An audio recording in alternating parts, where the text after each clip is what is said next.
Todo empeoró una semana después de aquellos eventos. Me confinaron dentro de mi cuarto por señalarme como un peligro para la ciudad. Mis padres estaban a la espera de quien sería la directora de una escuela de obediencia. Grave error.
No podía creer lo que había escuchado. Mis padres, capaces de vender a su hija por un crimen que no cometió. Ellos querían deshacerse de mí solo por ser víctima de las circunstancias.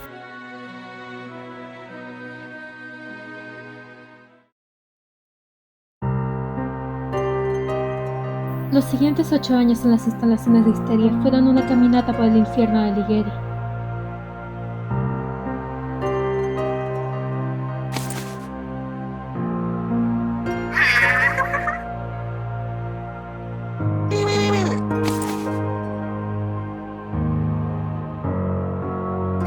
Desde temprana edad me obligaron a cometer los más atroces crímenes. Iban desde secuestrar inocentes para sumarlos a los laboratorios y aquellos que no servían para ese propósito eran ejecutados a sangre fría.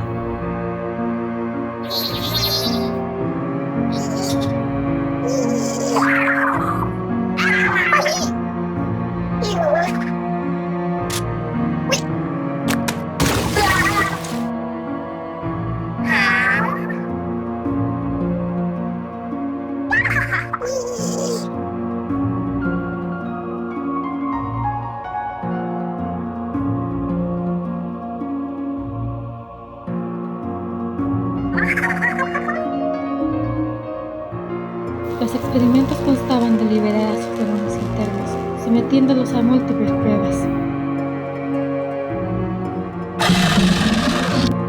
Tan pronto los liberan, los someten a ondas de control mental para tenerlos a su poder.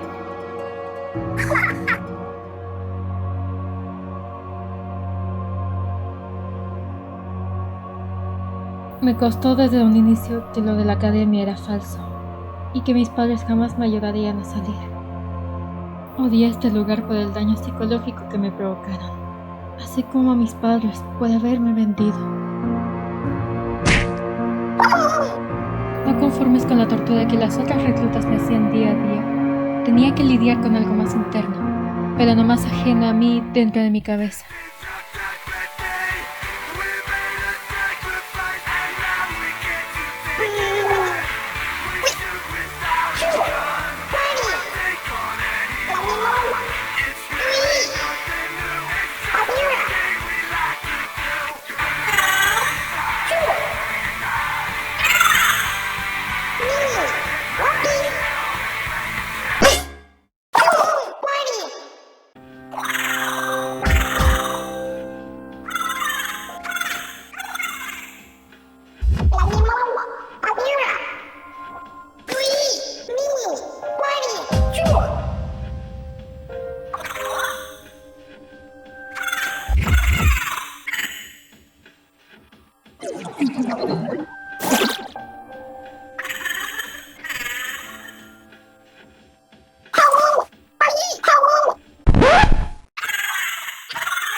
Después de 8 años de reclusión forzada, por fin era libre. Sería capaz de tomar mis propias decisiones, incluso de volver a casa. Pero entonces, las palabras de Nerea resonaron en mi cabeza. Toda esta situación se hubiera evitado si mis padres no me hubieran vendido. No podía volver. El dolor y la rabia me estaban consumiendo en ese momento. No podía permitir que Yoguere volviera a aprovecharse de estos sentimientos de rencor. Busqué otras ciudades, lugares donde no conociera mi presencia. Mendigaba por algo de comer y un sitio donde encontrar la felicidad. Hasta que un día...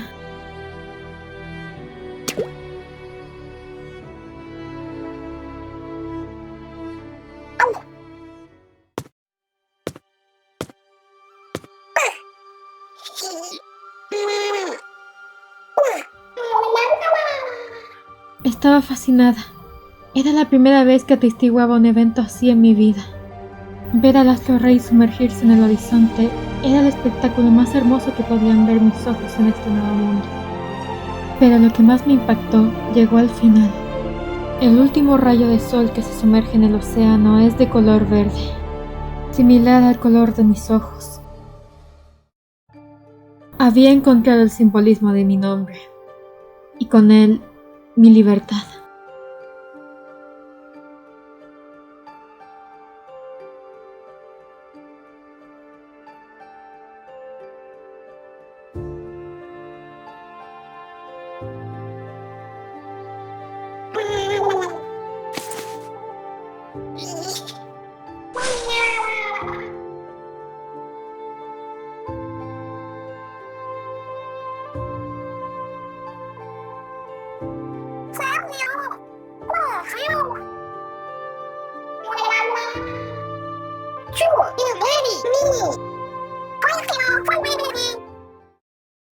Cuando amaneció el día siguiente, Futaba y Aoki me encontraron en ese viejo campamento. Desde un inicio Futaba quería ayudarme, pero Aoki era más reacio a darle una mano a un Octolin. Supongo que tiene lógica, ya que los criaron pensando que los pulpos eran malvados. Me llevaron al centro de Incópolis para aprender más de sus gustos, a conocer la importancia de la buena moda y los combates competitivos. Aprendí a trabajar en equipo, a divertirme y olvidar las penas. Con el tiempo conocí nuevas caras e hice amigos inseparables. Como si el infierno se hubiese esfumado, aunque sigue la amenaza de histeria. Incluso aprendí a entender un poco a Yugure, todo gracias a todo el viaje que pasé.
Video is free.